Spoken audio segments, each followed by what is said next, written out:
In this podcast episode, Tucker Carlson provides an in-depth analysis of the ongoing war involving Iran, Israel, and the United States, unpacking the complex geopolitical and religious underpinnings driving the conflict.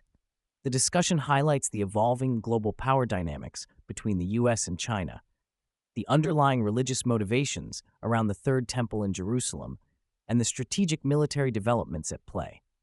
Additionally, Carlson brings forward concerns about misinformation, censorship, and the war's profound implications for the United States and the wider world.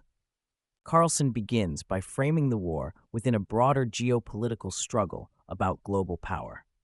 He explains that since World War II and the collapse of the Soviet Union, the United States enjoyed a unipolar world order with unrivaled dominance. However, the admission of China into the World Trade Organization in 2001 marked the rise of a multipolar world, where China has emerged as a peer competitor to the U.S. economically, militarily, and industrially.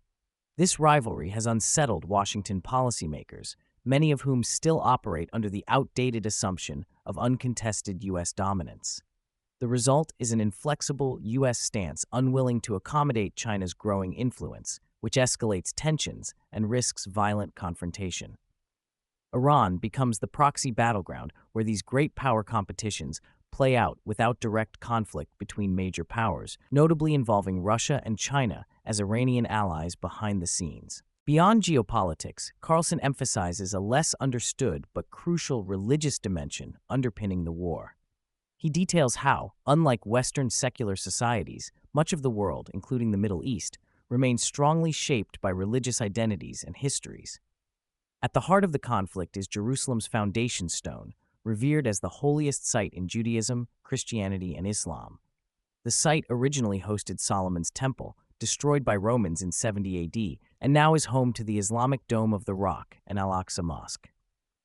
The symbolic significance of potentially destroying these Islamic landmarks to rebuild the Jewish Third Temple touches off profound religious tensions. Carlson recounts the only recorded attempt to rebuild the Third Temple in 363 AD by Julian the Apostate, the last pagan Roman emperor, which ended mysteriously with natural disasters halting construction and Julian's death in Iran. This historic attempt underscores the long-standing religious and prophetic significance attributed to this act, which is now reportedly on the minds of certain factions within the Israeli Defense Forces and Jewish religious groups like Habad. The podcast delves into the role of Habad, a Hasidic Jewish organization led historically by Rabbi Menachem Schneerson, described as influential in promoting the eventual rebuilding of the Third Temple.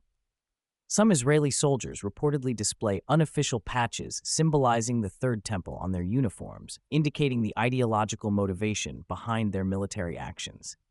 Moreover, many American evangelical Christian Zionists also fervently support this goal, surprisingly contradicting Orthodox Christian theology, which considers Jesus as the new temple.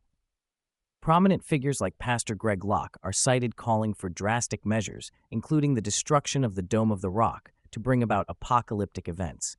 This cross-faith religious enthusiasm appears to be a driving force shaping parts of U.S. and Israeli policies.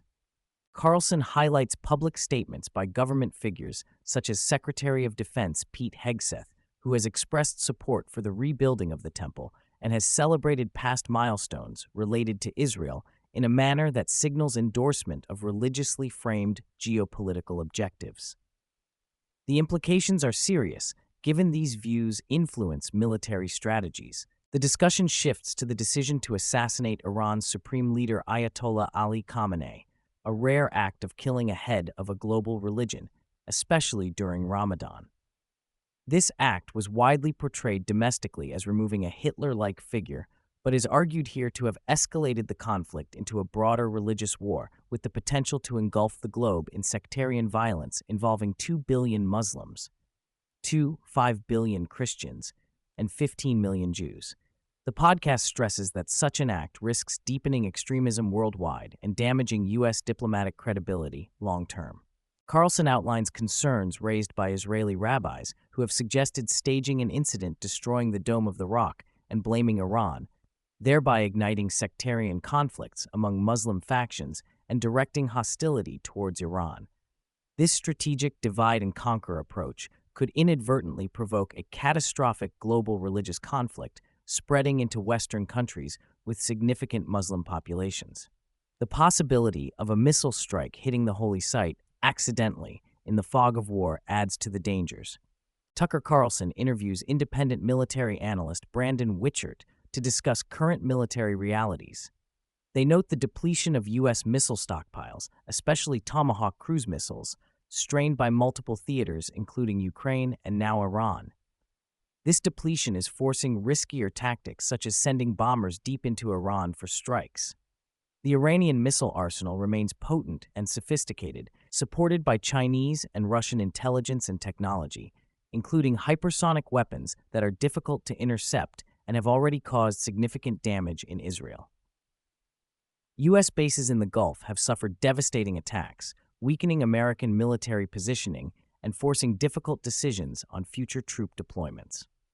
Wichert shares that some top military leaders warned of the inadequacy of munitions and feasibility of the operation, but were ignored.